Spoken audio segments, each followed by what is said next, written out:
Gold Digger Basin. Rolling Stone Town. Spring. A robin with blue feathered back and yellow feathered chest flapped its wings and flew up from the lawn in front of the city hall. Over a few chimneys and red brick roofs. It landed deftly on an oak tree surrounded by many red and yellow walls. There were insects crawling on the branches directly below. The robin was about to pounce. But suddenly, a roar came from the translucent glass window behind it. Bugs quickly shook off the branches. The birds also flew away in a panic. All that remained were the 5 well-dressed humans behind the glass window on the second floor who were still arguing. I disagree. The plump middle-aged woman, Liz, slapped away the wooden board in front of her that had the words Outstanding Citizen Selection engraved on it. Then, she turned to the bald man on the left. Howard is a complete hooligan and scum. Not only does he like to hook up with married women, he even likes to seduce married men. He always took advantage of the time when women went shopping to look for their men. I've seen it with my own eyes dozens of times. Dozens of times. The more Liz spoke, the more excited she became. Her saliva sprayed onto half the table. The 4 men couldn't help but shrink back. Calm down, Liz. The bald man comforted her. This is just a nomination. Liz's attitude was unusually firm. He can't even get nominated. Howard is terrible. As she spoke, her slender eyes looked around and suddenly seemed to have discovered something. Could it be that one of you has been hooked up with him? The 4 men trembled and denied in unison, no.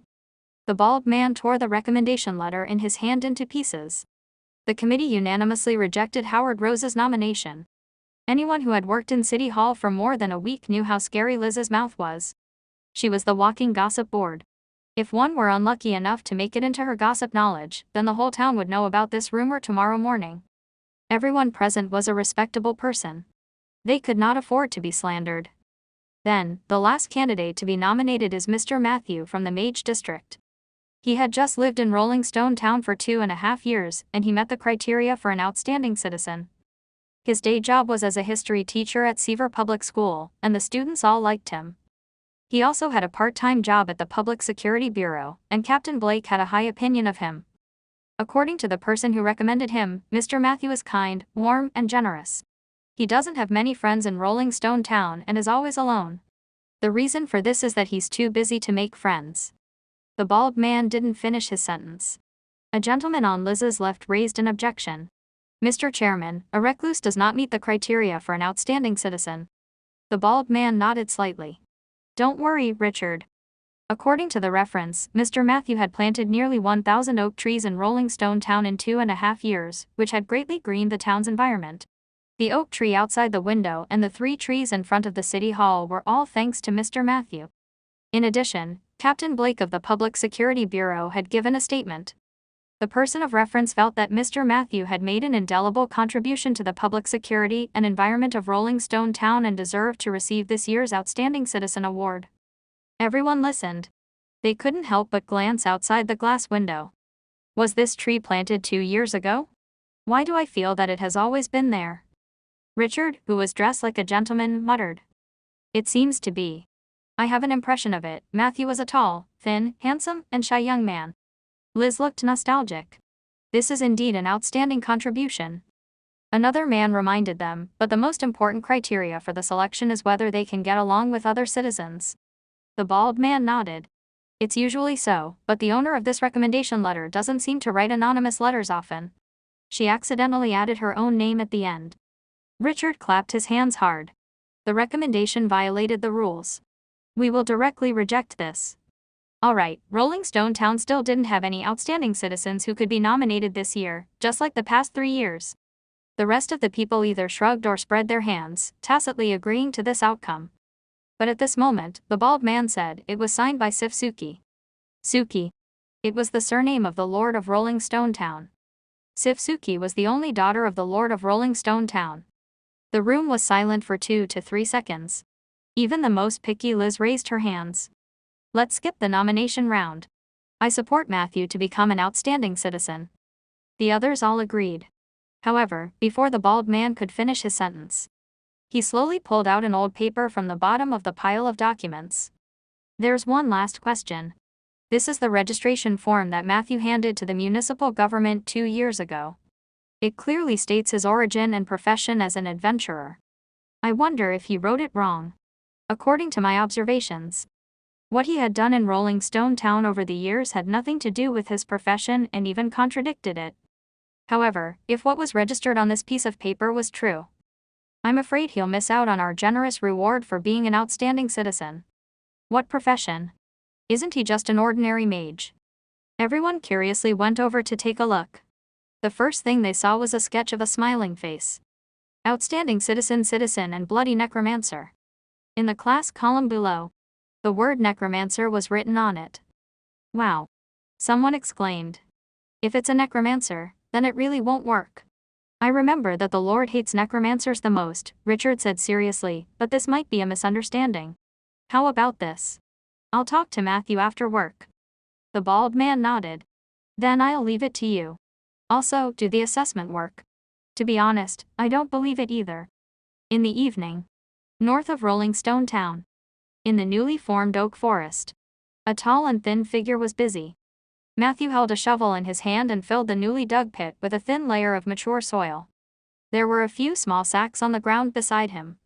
One of the sacks contained a sapling, and the rest were empty. In the next moment, he planted the sapling into the pit. He covered it with several layers of soil of different textures. After the transplant, Matthew took out a bottle of green liquid and poured it on the soil near the seedling. Light green light waves surged. It was obvious that the seedlings had grown a lot. Its posture also became more resilient. You have successfully planted an oak tree. Your nature affinity has slightly increased. The accumulated number of oak trees planted and survived, 996. I'm still short of 4 trees. I'll definitely have enough by tomorrow. He looked at the sky. Matthew decided to rest and go home. Just like usual, he checked the contents of the mission panel again. Main mission, plant trees. Description, in the vicinity of Rolling Stone Town, choose a type of tree to plant on a large scale. Please proceed with this mission under the premise of ensuring the survival rate. No time limit. Beginner target, 1,000 trees. Basic reward, undead summoning, bone dragon and large amount of XP. Putting aside the rewards, if this quest were given to a druid, it would be normal. But the problem was minus. Matthew was very sure that he was a necromancer who had a strong foundation. After all, it was written clearly on the character panel. Name, Matthew. Class, level 5 necromancer. Attributes, strength 10/agility 14/constitution 11/intelligence 15/intuition 15/charm 16. Characteristic, necromancer/fear harvest. Abilities, spellcasting/scroll/general knowledge, necromancy and magic/insight/medicine/nature's gift summon undead creatures, contract, 1/3/rotten sack understanding. Spell, minus. I shouldn't have opted for dual skills at the beginning. He looked at the nondescript yet frivolous game system. Matthew's emotions were complicated. He remembered it very clearly. On the eve of his transmigration, he had been slaying the mud monsters in the Forest of Decay on his computer. He was rocking 2 classes back then. The 2 classes were druid and necromancer. In the end, he transmigrated in the next second. He became a necromancer. Immediately after, Matthew found something even more confusing. After transmigrating, he had a game system. However, there seemed to be a problem with the system. In the game he played, the system names of different classes were different. The necromancer system was called the Path of Undying. The druid system was called Nature's Heart. However, in Matthew's transmigrated system, it was all a bunch of garbled characters and codes. Among the characters, he could barely make out the words undying, natural, and there were countless watermarks of the other stacked on top of each other. It made people dizzy. Matthew felt numb. Fortunately, the system quickly stabilized. At the same time, he was given his first main mission. That was to plant trees in Rolling Stone Town. Matthew, who had just arrived and had no family, had no reason to refuse. He started working diligently. This job lasted for almost 3 years. In the mage area, outside an elegant and ancient 2-story residential building, Matthew stopped at the door. He did not immediately open the gate. Instead, he looked at the alley opposite. Someone was waiting for him. Mr. Matthew. A young girl with a youthful aura ran out of the alley. The 2 guards behind her hesitated for a moment but did not move. The pretty girl jogged to Matthew. The sky was already dark. Matthew could still see the deep blush on her face. Bina. Matthew replied. Matthew, I'm going to Jade Court next week. Father wants me to go over and learn dance and art. I came to see you before I left. The girl lowered her eyes. Matthew nodded. Jade Court is a good place. Seeing that the girl didn't react, he added. The wood elves are good at singing and dancing. Their artistic taste is indeed above that of humans. The girl still lowered her head. Matthew could only say, remember to write to me when you go to Jade Court so that I can reply to you. The young girl's eyes finally had some liveliness. She raised her head slightly. Her big eyes were filled with anticipation.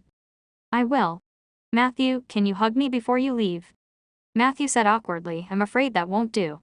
The young girl had already taken the initiative to hug him.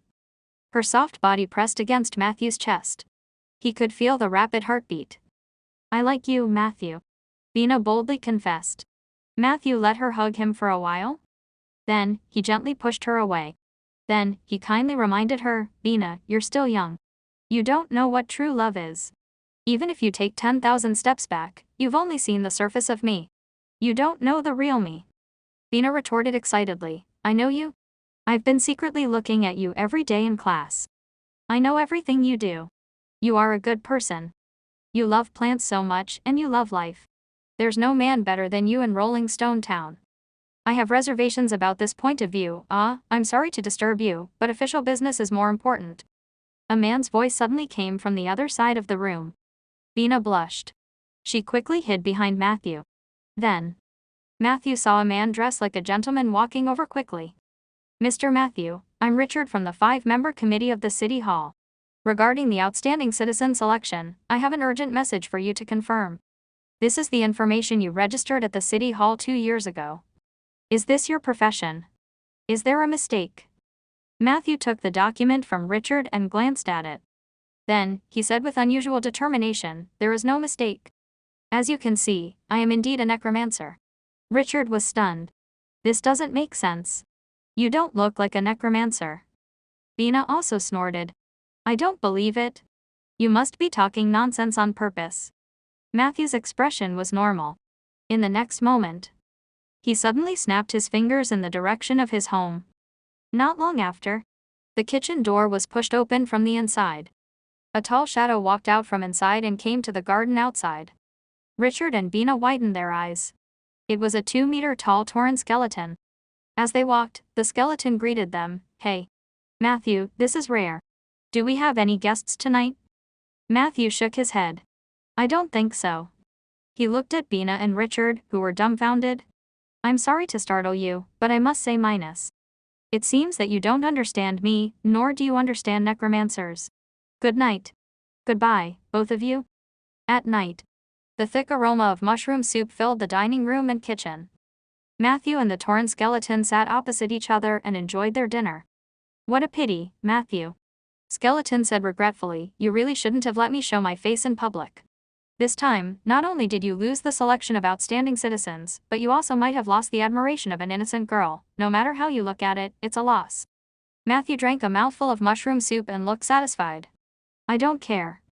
The skeleton asked with interest. Then what do you care about? Let's do it in stages. At this stage, I just want to plant trees properly. Pa. Matthew gently put down the bowl. Peggy, go to the greenhouse and prepare the saplings I need tomorrow. I'm going to the basement to meditate. The skeleton cried out, why should I go? I've been working for 72 hours straight. I was the one who made the dinner of love just now. I'm so tired. Matthew calmly replied, you're a skeleton, Peggy. You won't get tired. In addition, I only have you as my contract summon. I don't trust the other skeletons to do these things. Peggy couldn't refuse. She could only curse as she walked into the greenhouse on the east side. Damn necromancers. The next day, Matthew woke up early. Today was Saturday. He didn't need to go to Seaver Public School during the day. It was just the right time to complete the final mission target. He carried a few bags of saplings from the greenhouse and hurried out. Peggy was indeed meticulous. In addition to the things needed for planting, she also placed lunch boxes and water bags on the shelf next to the sapling bag. This meant that she not only guessed that Matthew was going to do a big job today but also guessed that he would probably forget to get food from the kitchen. Such attentiveness was a miracle for a low-level undead creature. Sometimes, Matthew felt that it was not impossible for Peggy to plant trees for him. But he was only thinking about it. Although Rolling Stone Town was not a remote place where magic was extinct, and necromancers were far from being hated by everyone in the world of Aindra, a walking skeleton would always attract many strange gazes. Not to mention that Peggy was a rare skeleton transformed from a dead Tauren. Skeleton planting trees would definitely attract all kinds of criticism in a small place like Rolling Stone Town. It was troublesome just thinking about it. North of the oak forest, Matthew walked steadily as he surveyed the land ahead. He was choosing a location for the saplings. Planting trees was never an easy task. Seed selection, germination, foundation soil allocation, fixed planting in greenhouse, tree pit selection, transplantation and maintenance. This series of steps had been memorized by Matthew in the past 3 years. However, there were all kinds of problems that needed to be solved in practice. For example, right now, Matthew had already prepared the saplings and tools, but he was unable to start work because of the difficulty of selecting a site. Rolling Stone Town is really not a good place to plant trees. He looked at the billowing black smoke coming from the west. Matthew sighed. The Gold Digger Basin was famous for its various mines.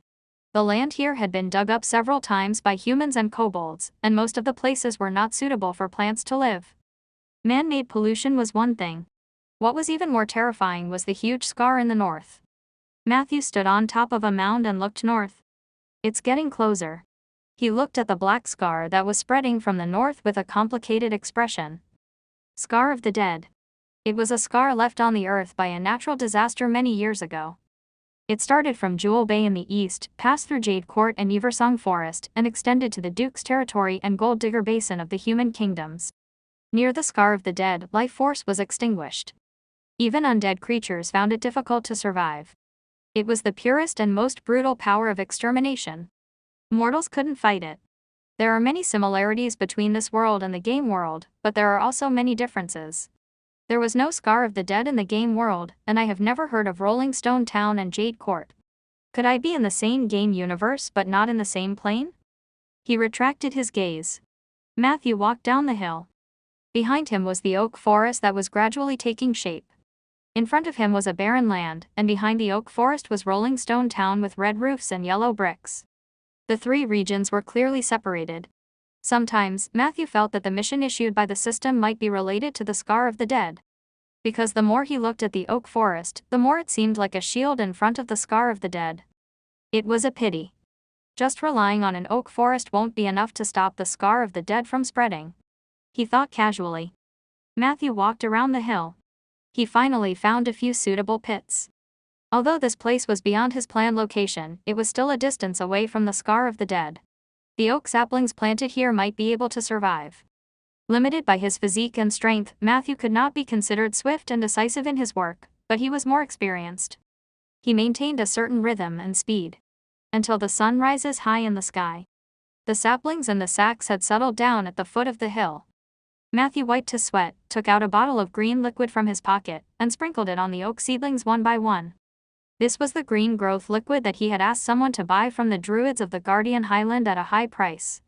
It had the effect of accelerating and consolidating plants. If the plant were watered constantly, it would have 20 years of natural growth in a year. Unfortunately, this was the last bottle Matthew had. These 3 years. Matthew had invested almost all of his savings into the vigorous planting of trees. Now, it was finally time to reap the rewards. His hands trembled slightly. Puff. Drops of green liquid fell. The small sapling that had been wilting just a moment ago instantly flourished. At that moment, Matthew's eyes also lit up. Successfully planted 5 oak trees. Your nature affinity has slightly increased. Accumulated number of oak trees planted and survived, 1001. You have completed the primary objective of the main mission, plant trees. You have received the reward Undead Summoning, Bone Dragon and Massive XP. You have leveled up to level 8. Unable to continue level up, remaining XP has been accumulated, please upgrade as soon as possible. Your Undead Summoning spell has been leveled up to level 8 and a contract slot has been added. Your Intelligence +1. Your Perception +1. You have obtained a new ability, Instant Summoning. You have obtained a new ability, Fixed Drop. Your ability, Rotten Sack Understanding, has been upgraded to Rotten Sack Mastery. You can now learn higher level spells. A dense stream of information flashed past Matthew's eyes. A huge sense of satisfaction surged into his heart. The increase in attributes and abilities did not exceed Matthew's expectations. However, in terms of experience, he still had some left after leveling up 3 times. This was much more than the amount of experience he gained from the necromancy meditation every day. However, what Matthew valued the most was still the Bone Dragon summon. Undead summoning, Bone Dragon. You can summon a Bone Dragon to serve you at any time. Remark, this Bone Dragon is no higher than level 15. Contract status, contracted. It's actually in a contracted state. I even saved myself a contract slot. Matthew was very satisfied. Summoning was a necromancer's specialty, and it would increase with the level. Every 2 levels of profession's advancement would result in an additional contract slot. This was used to summon a specific creature. The necromancer needed less mana to summon the contracted subjects. The tacit understanding between the 2 sides was also higher. As time passed, some necromancers would even develop feelings for their contracted subjects. Kobold Mine. In a hidden underground cave, Matthew held the withered wood staff and tried to summon the Bone Dragon for the first time. An incantation sounded. With the support of the new ability Instant Summoning, when the first syllable came out of Matthew's mouth, the dark cave flashed with a reverse hexagram array pointing to the negative energy plane. Grayish-white bone powder and dark green fire floated from the void like snowflakes. Matthew looked over. A giant skeleton beast that was mostly submerged in the darkness was lying there warily. A deep blue soul flame lit up inside the skull of the skeletal dragon. It stared coldly at Matthew. Matthew was a little nervous under its gaze. The air was constantly filled with the sound of the wind in the cave. The man and the dragon were in a stalemate. Matthew's muscles were abnormally tense. This was the first time he had faced a monster that was twice his level. The contract he had formed made him immune to the faint dragon's might. However, the immense pressure from its body and the fear brought by its terrifying image could not be ignored. It's no wonder that people are always prejudiced against necromancers. The subjects in the field of necromancy are scarier than the last. How many people can face this fear? Matthew adjusted his state of mind. He waved his withered wooden staff and ordered the skeletal dragon, bow your head. The skeletal dragon's movements were slow but firm. Its long neck slowly circled around the rocks and ceiling of the karst cave. Then, it landed steadily on the ground in front of Matthew. Its lower jaw was pressed against the ground. The blue soul fire was jumping. For some reason, Matthew actually felt a trace of nervousness from the spiritual fire of the behemoth in front of him. Matthew was amused. The skeletal dragon was nervous, but he wasn't. He mustered his courage and stepped on the skeletal dragon's head. The latter made a whimpering sound, appearing very docile. Matthew was relieved. He bent down and touched the bone dragon's bones. It was dry. It was also very rough. At a glance, it was obvious that it was not an expensive bone. When we have money, we will definitely get you a new set of bones. Matthew couldn't help but say. The bone dragon let out a low groan. The loyalty of Philalius, Bone Dragon, to you has increased to 85. Matthew was amused. So easily satisfied. Then I should make more promises. The skeletal dragon slowly raised its head. It lifted Matthew up. Matthew was able to look down at the cave from a higher angle. This place was originally a paradise for gold diggers. Later, when the mines were exhausted and idle, it was occupied by a kobold tribe. After the Suki family took over Rolling Stone Town, the local lord issued several orders to expel the kobolds. Under the hunting of the surrounding adventurers and mercenaries, the area gradually became silent and deserted. As far as Matthew knew, there were many similar karst caves in the Gold Digger Basin. These karst caves were complicated. Rumor had it that some of the karst caves were even connected to the vast underground world. That was also where the kobolds had truly retreated. Matthew rarely set foot in these areas. However, the size of the bone dragon was too big. Even the underground karst cave could not accommodate it. One could imagine how big a storm it would cause if it appeared on the surface. He was a low-key and pragmatic person. He had never intended to hide his identity as a necromancer. However, he did not want to cause trouble for no reason. In the future, I'll just stay in the cave with Philalius. He thought about it. Matthew carefully examined the skeletal dragon's body. He also checked his stats. Name, Philalius. Race, Bone Dragon, LV 15. Attributes: Strength 24/Agility 10/Constitution 17/Intelligence 4/Will 10/Charm 14. Characteristics: Blind 60 feet / immune to acid, immune to cold, sensory sensitivity, undead creature. Ability: Flattery / first attack, undead dragon's might / dash / sweep tail. Flattery. Matthew realized it later. Was he trying to flatter me just now? It was as if it was to confirm Matthew's thoughts. The bone dragon's bubbling sounds came from beneath his feet again. Coupled with the emotions transmitted by the leaping soul fire, this was definitely flattery. The image of a strong man that Matthew had just built up because he thought the bone dragon was in awe of him instantly disappeared. He could not help but stomp his feet. Your name is too difficult to pronounce. I'll call you Phily. Philalius was at a loss for a moment. Immediately after, its soul fire began to tremble violently. Waves of joy surged through the contract. In appreciation of your name, the loyalty of Philalius, Bone Dragon, to you has increased to 90. Perhaps it was too happy. Phily's head shook too much. Matthew was almost thrown off by it. Fortunately, his perception and agility were both extraordinary. He did a small, elegant jump. Matthew landed steadily in the shadows of the cave. But at that moment, he suddenly felt that something was wrong. He turned around and looked in the direction where he had landed. He stepped on a piece of clothing covered in blood. A gift from nature. You have used your ability, Insight. Judging from its size and design, it originally belonged to a woman or a short man. The bloodstains on the clothes had dried up a long time ago. Nearby, a string of messy footprints leads to a cave. The footprints are deep and big, definitely not a kobold or a gnoll. A footprint left by a human, a bear gnome, or a half-orc. He noted down this information. Matthew meticulously put on his gloves and took away the bloody clothes. Then, he prepared to leave. The terrain of the underground cave was extremely complicated, and it was not something that a small necromancer like him could explore alone. Although the bone dragon was fierce. However, its size was not suitable for the cave. The passage in front of Matthew could barely accommodate 2 people. Phily definitely wouldn't be able to get through. Furthermore, it was obvious that this had happened a few days ago. Matthew thought that handing blood robes over to the security office was the best choice. The Suki family was one of the few nobles who placed great importance on the security of their territory. This was a well-known fact among the human kingdoms. If someone had really gone missing recently, the Public Security Bureau would not sit idly by. They left the cave. Matthew quickly returned to the city. Along the way, he realized that the main mission had changed. Main mission: plant trees. Progress: beginner goal achieved. Follow-up mission 1: keep up the good work. Description: please continue to expand the oak forest in Rolling Stone Town. Target 3,000 trees. Reward: 10 XP per 1 surviving oak tree. Follow-up mission 2: maintenance is important too. Description: a new forest is easily destroyed by an accident. Please protect your forest well. Reward: different rewards for each successful protection event. 10 experience points for every oak tree. Matthew's eyes lit up. Wasn't this more exciting than fighting and killing? There was no risk in planting trees.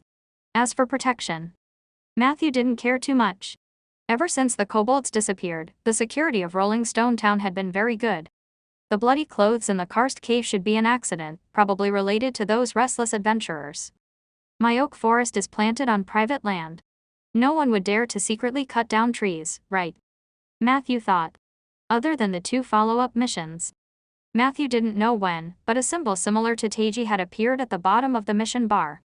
The symbol was divided into left and right, and the shape of both sides was exactly the same. They were both similar to transparent 3-dimensional commas. The difference was the color of the light spot surging inside. The left side was gray, and there was only a trace of it at the bottom. On the right side was green, and a large number of light spots were rolling inside. They had already accumulated to about half. What was this? Matthew stared at it for a while. He found that the green light spots were slowly increasing. Especially when he passed by the oak forest, the speed of the light spots increasing seemed to be faster. The gray dot on the left was not moving at all. There was no note on the mission panel. However, he guessed that it might be related to the necromancer and druid classes. What happens when the light spots are full? Are there so many green spots because I planted so many trees? If I summon a few more undead or use negative energy spells, will I be able to increase the number of gray spots? Along the way, Matthew studied it with great interest. However, when he was about to reach the town, the appearance of an uninvited guest interrupted his thoughts. Hee hee. The laughter of a human girl sounded. Matthew's eyes lit up with a faint white light. He steadied himself. A thumb-sized elf with wings on her back flew out of the white light. She enthusiastically flew around Matthew 3 times, then shook the mini flower basket in her hand. A large handful of fresh fruits fell into Matthew's arms. Then, a white light flashed. The other party disappeared without a trace. Your ability gift of nature is in effect. You have obtained a large bunch of raspberries. Raspberry is sweet, crispy, and nutritious fruit with the blessing of berries. After consumption, it can increase a little energy and has a slight purifying effect. My luck today is pretty good. When he saw the object in his arms, Matthew's slightly nervous expression temporarily relaxed. That was an oak tree fairy. They were the companions of the oak forest. The fairies appeared when the oak forest reached 500 trees. In order to express their gratitude and love for Matthew, they would send things over every few days. Most of the fruits gifted by the oak fairies were of extraordinary quality, but the problem was that these little fairies were mischievous by nature, and pranks were almost engraved in their blood. The last time she sent something to Matthew, he was still in class. In the end, in front of more than 10 children, a naughty oak fairy threw him a few pieces of women's underwear. Matthew almost couldn't explain himself.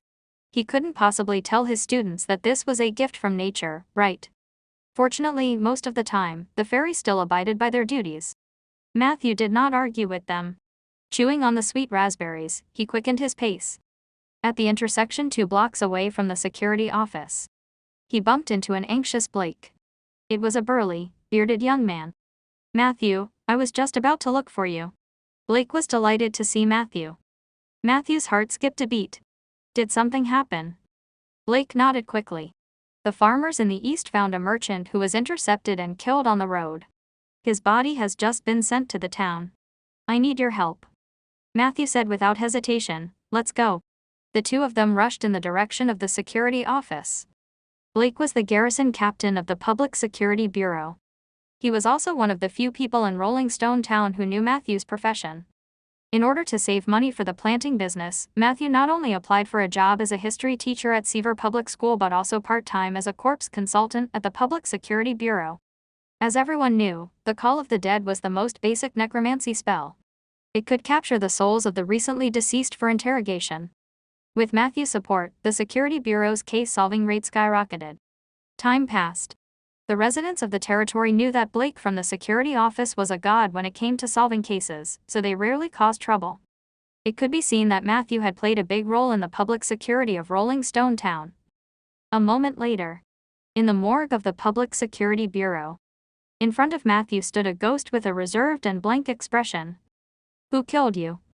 Blake asked skillfully. The ghost pondered. It's a man with disheveled hair. He's very, very tall.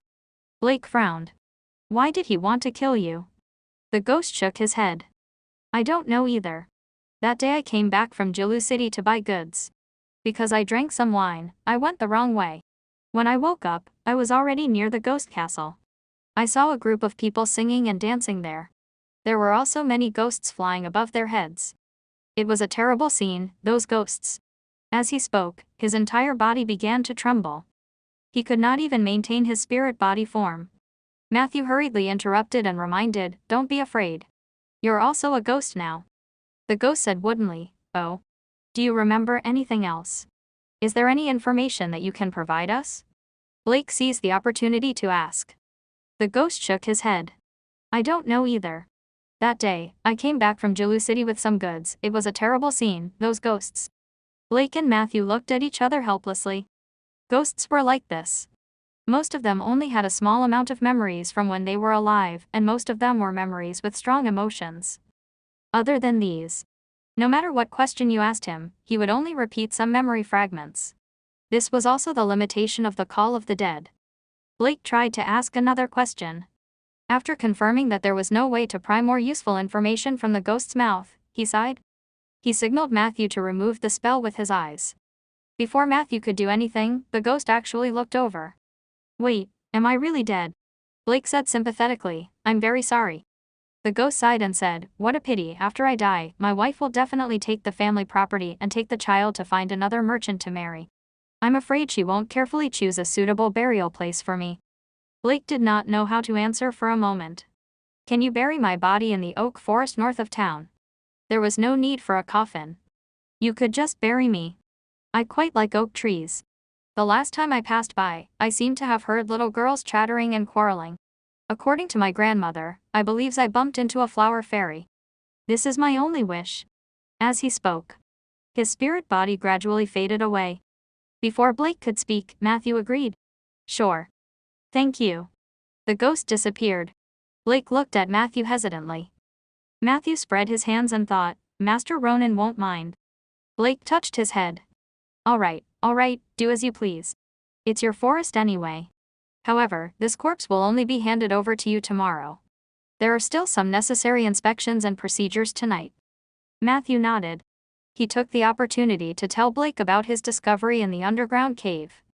Blake's expression was abnormally serious after hearing this. I understand. I'll arrange for someone to ask around. You have to be careful too, Matthew. Don't wander outside the town alone in the future. I've been feeling a little uneasy recently. Oh right, remember to collect this month's allowance. I've applied for double for you. Matthew narrowed his eyes. That's what I like to hear. Tonight's main dish was matsutake pilaf. The side dishes were cabbage egg soup and a few slices of bacon. The taste was amazing. Matthew licked the bottom of the bowl clean. Finally, he could not help but praise, Peggy, your cooking is amazing. Even among the living, you are second to none. As the saying goes in my hometown, the person who marries you is blessed. The torn skeleton was a little embarrassed by the praise. No, I do this everything. Besides, I'm already dead, so I can't get married. After a while, she saw that Matthew was still immersed in the delicious food. Therefore, she gathered her courage and asked, Matthew, look at how well I've done. Are you going to give me a raise? Matthew skillfully wiped his mouth and stood up. Next time. His figure quickly disappeared into the basement passage. Damn necromancers. The minotaur skeleton roared. Matthew pretended not to hear it. He went to the basement and did not start his daily meditation.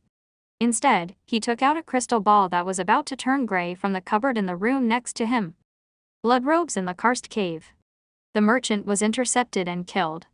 According to the ghost's description, there was an abnormal group of people wandering around the ghost castle. Just like Blake, Matthew also felt a little uneasy. So tonight, he planned to perform divination. The divination failed. Matthew stuffed the crystal ball into the cabinet with a calm expression. This was very normal. He was a necromancer and had no talent for divination. Even though he had always taken time to fiddle with it out of his love for divination over the years. But the result was obviously not satisfactory. He calmed down a little. Matthew finally arrived at the westernmost room in the basement. There were 2 large bookcases here, and magic books were placed on them. He was ready to learn some spells that matched his current level. Matthew was now a level 8 necromancer. However, the spells on his system were still the ones he had learned at level 5. It was time for an update. In Rolling Stone Town, it was not easy to buy a magic book that recorded the principles of magic. Not to mention, it was related to the path of the dead. Fortunately, Matthew was prepared for the problem. He had always asked his friends in Bayan City to help him purchase them in advance. In addition to the portion gifted by Great Mage Ronan, the spellbooks in this room were enough to support Matthew's needs until he reached level 10. His gaze swept back and forth between the bookshelves. A moment later, Matthew made a list of spells for himself. This was the spell he was going to learn next. Zealside, level 7 spell, can fake death to escape. The Last Dance, level 8 spell, can detonate non-contracted summons. Vampiric Touch, level 6 spell, can absorb life force by touching others to heal oneself. Garcia's Armor 2, level 6 spell, an advanced version of the level 2 spell, Garcia's Armor I, physical defense. Thunderblast Sword, level 7 spell, enchants the longsword and gains the special effect of lightning. Strengthen Summoning, level 8 spell, increases the effect of undead summoning. Learning spells was not an easy task for most people. Most mages spent almost half of their time studying and mastering spells. If these 6 spells were taught to other necromancers of the same level, it would take at least 10 months. And this was under the condition of going all out. But Matthew was different. The speed at which he learned spells was in inverse proportion to his talent in divination. He was confident that it would not be a problem for him to finish studying them within 3 months. Next, I have to focus on learning spells. I have to apply for leave from school. Matthew came to the meditation room with a stack of books. It was close to midnight. He was a little sleepy. "Peggy, a cup of coffee." No one responded. So Matthew could only make a cup of black coffee himself. The bitter and mellow taste immediately made him shudder. "I'm energized." Matthew pursed his lips. He casually flipped open a thick book. On the title page, the string of mischievous magic words jumped out. It danced around Matthew's nose. Garcia's Armor 2, The Art of Turtling Mages. Note, Garcia's self-deprecating skill is as good as his skill. I recommend that every mage learn one of Garcia's spells. Ronin. Grand Mage Ronin. I hope that his journey to the astral plane will go smoothly. Matthew smiled. Master Ronin was the greatest benefactor he had met since he transmigrated. Back then, Matthew had just transmigrated and had no idea about this world. Other than the tree planting mission, he had no clues. However, planting trees also required money, land, and other resources. Matthew had been wandering around Rolling Stone Town for a while, and he was almost down and out to the point where he could not afford to eat. At the crucial moment, Ronin, who happened to pass by, pulled him back. He invited Matthew to his house for dinner and asked him why a spellcaster who studied the path of necromancy did not go to Bayan City to develop himself but wandered around a place like Rolling Stone Town with no future. Matthew said that his talent in the path of necromancy was mediocre, but he was unwilling to stop there, so he suddenly had an idea. The path of necromancy studies death and life, but most necromancers seem to only care about death and not life, so I want to try it from a different angle. I plan to plant some trees near Rolling Stone Town. It would be best if I could plant a forest. I want to feel the power of life through this move. It might be helpful for my breakthrough in the path of necromancy. This was a lie Matthew made up to get 2 more meals. He didn't expect these words to pique Ronin's interest. At that time, he had expressed his admiration for Matthew's unconventional ideas. Ronin told Matthew he could plant trees on his land. Moreover, the cost of buying seeds and green liquid, Ronin planned to fund half of it. Matthew was flattered. But he still refused Ronin's kindness. He planned to rely on his own strength to buy the seeds. Ronin didn't mind. He wrote a letter of recommendation on the spot, allowing Matthew to go to the Seaver Public School to teach the children of the nobles in the town. Matthew could choose the subjects himself. After that, Ronin also helped Matthew in life, work, and planting trees. Even Matthew's house was provided by Ronin. Later, Matthew found out half of the houses in the Mage District belonged to Ronin. The other half belonged to his wife. Rolling Stone Town was Ronin's hometown, although he spent most of his time in Jewel Bay. However, he was the reason why Rolling Stone Town had not suffered any natural or man-made disasters over the years. As for the great wizard Ronin, Matthew was still grateful. However, he was also very clear about the reason why the other party helped him. It was impossible to cling to Ronin forever. He still had to rely on his own strength to grow truly. Thinking of this, Matthew focused his attention. He began to concentrate on studying spells. The next day, Matthew walked out of the security office, followed by 2 guards. They carried the merchant's body into the oak forest. Matthew skillfully dug a hole and buried him, completing the ghost's wish. Of course, since he was already there, Matthew did not forget to plant 3 oak trees. 30 XP was credited. Matthew was satisfied. In the afternoon, Blake came with the report. He told Matthew the underground cave had already been investigated. He did not find any other clues. The cave was connected to 7 or 8 deep tunnels, which could lead to almost any place in the Gold Digger Basin. Even the best tracking expert could only scratch his head in this situation. This was in line with Matthew's judgment. It also proved that he was right not to investigate recklessly. As for the surroundings of the ghost castle mentioned by the ghost, as that place had declined for many years and was far away in the mountains, it was highly dangerous. Therefore, Blake was still gathering manpower. He promised Matthew that he would inform him as soon as he found anything new. One night a week later, in the basement, Viesbu, a short incantation sounded. Matthew's body was suddenly covered with a layer of thick translucent armor. Your spell, Garcia's Armor 2, has been successfully cast. Physical defense +8. Duration, 180 seconds. He had succeeded. He felt the soft and bouncy feeling of being wrapped up everywhere. Matthew was intoxicated. It felt like he was wrapped in a huge piece of jelly. It's not heavy. However, its defense was very high. According to Turtling Mage, Garcia's armor's greatest feature is that it can be stacked on top of each other. Level I and II can provide 3 and 8 points of armor, respectively. As expected of a turtling mage, I like it. Matthew was just about to continue exploring the technique of stacking 2 spells. Suddenly, an illusion appeared before his eyes. At that moment, he seemed to see a corner of the oak forest. The illusion disappeared in an instant. Immediately, a warm current surged into Matthew's heart. He suddenly had some knowledge in his mind. Your ability nature's gift is in effect. You have gained new abilities, appraisal and accountant. Appraisal, you can accurately estimate the value and price of most goods circulating in Jilu City. Accountant, you have mastered a certain amount of financial knowledge and are qualified for a basic accounting position. Appraisal. Accountant. Matthew was confused. Is this also a gift from nature? He muttered to himself. At this moment, Matthew suddenly remembered. The corner of the oak forest that he had just caught a glimpse of seemed to be the place where he had buried the merchant's body. I buried the body, and nature gave me a part of his ability. This speculation was absurd and even terrifying. But Matthew felt that it was very likely that it was the truth. Do I only need to bury the body, or do I need to fulfill the last wish of the deceased? How many corpses can I bury? Was there a limit to this kind of gift? Would I get a negative ability? Matthew stopped thinking. Everything had to be done in practice. He noticed. In the mission panel, the Teichi symbol had changed. The green energy bar on the right side had risen by a large margin, and it looked like it was about to reach 2/3 of the energy bar. This should also be related to the gift just now. There's no rush. Let's take our time and see. Even if there's a shortcut to obtaining the gift, I have to be careful. I can't turn Great Wizard Ronan's land into a mass grave. Matthew's eyes flickered slightly. At this moment, you finally look the part of the evil necromancer. At the basement entrance, Peggy said charmingly as she leaned against the wall. Matthew ignored her coquettish posture. Is dinner ready so early? Paige shook her head.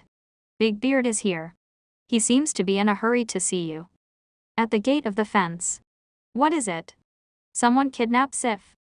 Matthew was shocked. Blake nodded hurriedly. Don't make a fuss. I just received the news. The other party asked for a ransom, but the Lord judged that the other party was only stalling for time and thus delaying the rescue. Currently, the Suki clan is secretly gathering people. I had already led my team to Ghost Castle, but I had no choice but to return after receiving such an urgent report. Of course, it was only right. Nothing could compare to Miss Sif's safety. Blake concluded, I'm here to remind you to be careful.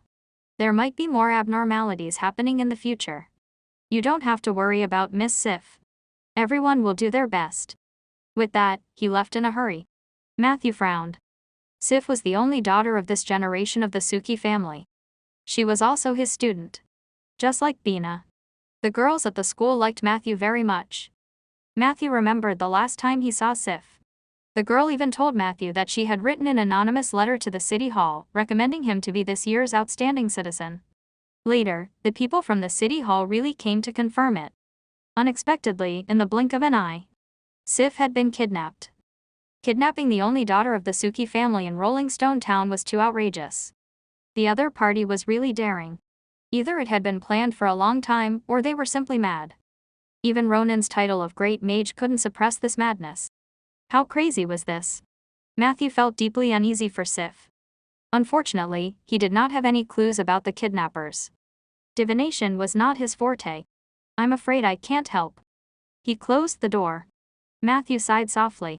The torn skeleton's voice came from the kitchen. Dinner is ready. Matthew was about to go over. Suddenly, a white light flashed in front of him. An oak tree fairy rushed towards him in a panic. What's wrong? Matthew listened to the fairy's complaints. His expression became more and more serious. Someone set the fire. It's almost near the oak forest. Arsonist. Matthew rushed into the room. He began to change his clothes as quickly as possible. You have equipped Mist Robe +1. Mist Robe Armor +0, casting speed +10% slightly increases mental power recovery speed. You have equipped Withered Wood Staff. Withered Wood Staff, attack +1, undead summoning +1.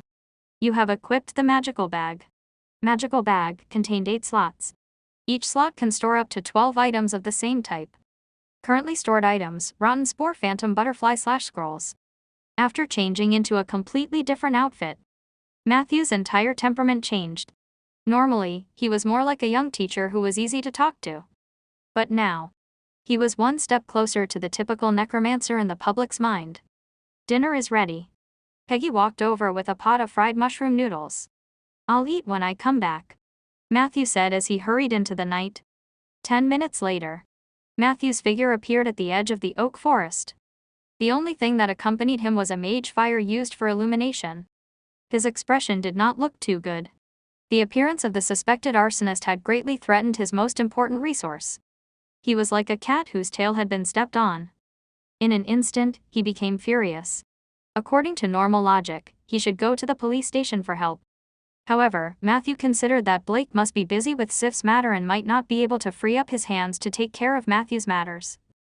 Secondly, he wanted to punish this audacious arsonist personally. This is the forest that I painstakingly cultivated. It's not like any Tom, Dick, or Harry can come and ruin it for me. At the edge of the oak forest, Matthew stood on his tiptoes and looked into the distance. From here, he could indeed see a large fire. The fire had not spread to the oak forest for the time being. Fortunately, there was no flammable fuel in this area. He calmed himself down and realized that the place where the fire was burning seemed to be a farm. There was only a hill between the oak forest and that place. Matthew had met the owner of the farm a few times, and his daughter was very cute. The fire on the farm was so fierce, but there was no shout nearby. It was not difficult to guess what happened to the farm owner's family. They are not ordinary bandits. Matthew calmed down. The oak fairy told him that there were many arsonists, and they exuded an evil and powerful aura. This meant that there was a high probability that it was done by adventurers. He could not act rashly when the enemy's combat strength was unknown. Thus, he observed for a while. Then, he quickly ran to the other end of the oak forest. Very quickly, Matthew arrived at the location in his memory. It was a huge haystack. Below the haystack, there was a place that looked like a cellar. The cellar was not very spacious. The layout was a little like Matthew's university dormitory in his previous life. Puff. Matthew opened the iron lid. He sensed it. Then, he began to use the undead summoning, under the guidance of magic power. Out of the blue, a ghastly white hand slammed onto the mud floor at the cellar's exit. Immediately after, one skeleton after another crawled out of the hole. Not long after, at the edge of the haystack, there were 12 skeleton soldiers with pale green soul flames in their heads. Most of these skeleton soldiers had thick bones and high integrity. They also held weapons and small round shields. They were the elites of skeleton soldiers. They were all summoned creatures that Matthew had carefully collected. It took him a lot of effort to make them look like they did now. One had to know that undead summoning was not something that came out of nothing.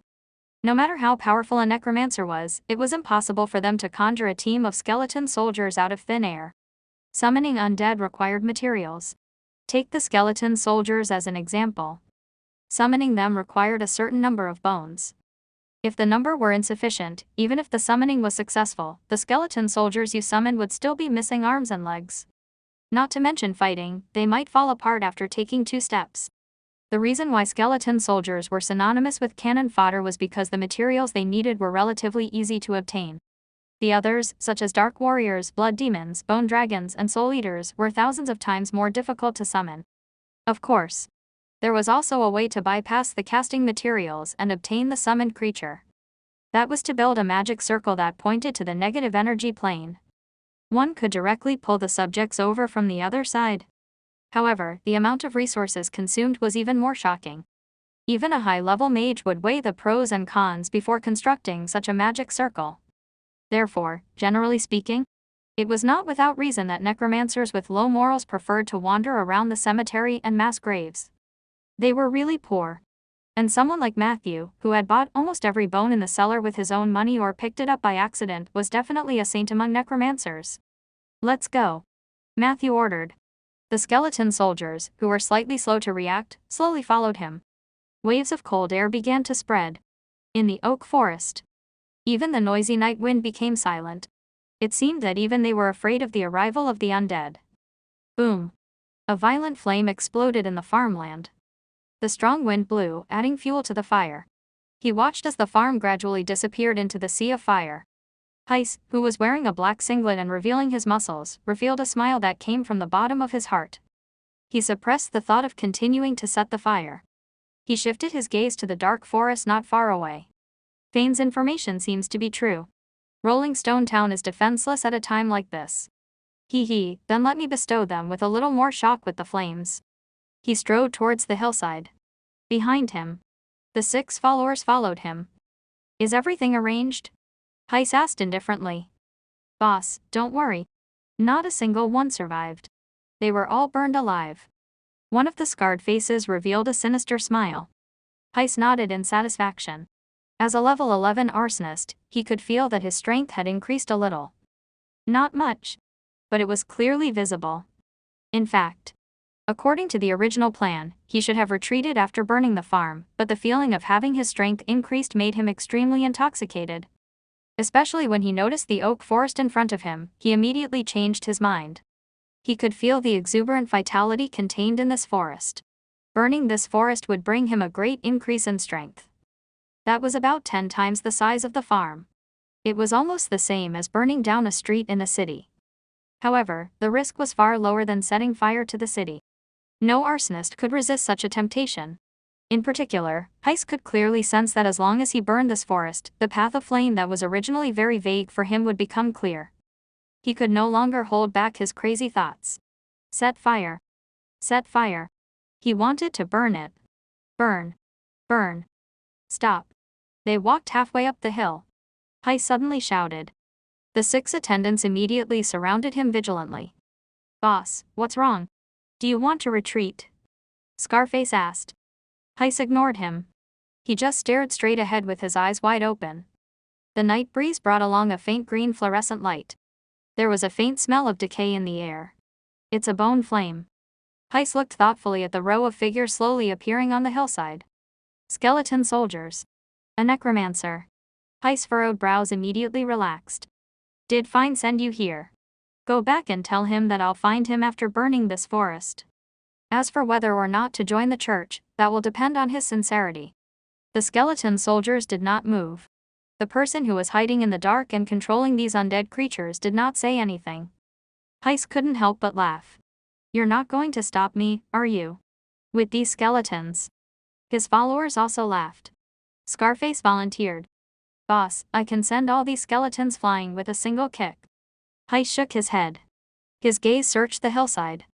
His gaze was extremely sharp. However, he did not act rashly. After a few minutes, his tense state was instantly relieved. The 2 huge muscles on his chest also trembled. Don't be so mysterious. I found your position. Didn't Fine tell you what I am? I'm very sensitive to temperature. He looked at the skeleton soldiers and said mockingly, do you necromancers like to hide among the trash? How uncreative. However, the other party still did not answer. Heiss was finally enraged. If you don't get lost, I'll burn you too. As he spoke, a glass bottle that was emitting flames suddenly appeared in his hand. I'm not trying to be mysterious. Finally, a voice came from behind a skeleton soldier. I'm just waiting for the sacks to take effect. You've just inhaled them. Matthew stood on the hill. A large amount of negative energy gushed out from the tip of the withered wood staff. Sack of decay, acceleration of infection. Not good. Heiss turned around. The followers looked a little panicked. They began to realize that something was wrong. Why is my face a little itchy? The same goes for my arm. It's so itchy. Something seemed to be growing. Under their terrified gazes, some people had red bumps on their skin. At first, these lumps were not eye-catching and did not feel anything. Soon, they became extremely itchy. People simply couldn't control their hands from scratching. He scratched. A large amount of yellow-green pus gushed out from it. Splashes everywhere on his skin. The infection began to grow even faster. As the infected area continued to spread. In the crowd, the aura coming from the negative plane became thicker and thicker. Stop scratching. Kill that necromancer, and you'll be fine. Heiss made a prompt decision and roared. The group endured the itch and charged forward. Matthew continued to wave his staff. This time, he didn't even need to chant. Undead summoning spell, Contract item. Your ability instant summon is in effect. Your ability fixed drop is in effect. On the hill.